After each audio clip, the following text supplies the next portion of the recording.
क्या होता है जब सुहागरात के पल प्यार की जगह डर और रहस्य का रूप ले लें। राजा सूर्यप्रकाश और रानी काव्या की शादी राजमहल में धूमधाम से हुई थी। शादी की रात काव्या के दिल में एक डर था जो उसने कभी किसी से नहीं कहा। महल के पुराने हिस्से में एक रहस्यमय शापित कमरा था जहां एक काली रात को किसी ने अपनी जान गंवाई थी। काव्या ने सुना था कि जो भी उस कमरे में रात बिताने की हिम्मत करेगा वह अजीब घटनाओं का शिकार होगा।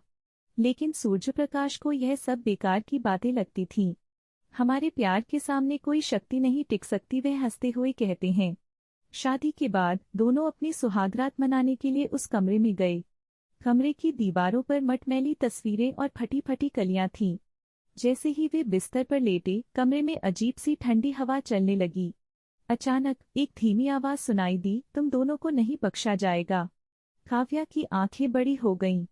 क्या तुमने सुनी? वह डरते हुए कहती है। लेकिन तभी कमरे में अंधेरा और भी गहरा हो गया और किसी अनदेखी शक्ति ने सूर्यप्रकाश को खींच लिया। काव्या ने चिल्लाया, क्या तुम हो? लेकिन उसकी आवाज हवा में घुल गई। वह आकृति धीरे धीरे काव्या के पास आई और बोली, तुमने इस शापित कमरे में कदम रखा है, अब तुम्हारी रात भी मेरी तरह शापित होगी। अचानक काव्या के होठों पर मुस्कान आ गई। उसने पूरी रात का सामना किया और सूर्यप्रकाश की तलाश में निकल पड़ी। कुछ दिनों बाद महल में जब सभी लोग जागे तो देखा कि काव्या और सूर्यप्रकाश दोनों का कोई पता नहीं चला था। कुछ दिनों बाद महल के एक पुराने कोने में एक नई तस्वीर आई जिसमें काव्या और सूर्यप्रकाश साथ में खड़े थे और उनके चेहरे पर डर के बजाय एक अजीब सी शांति थी।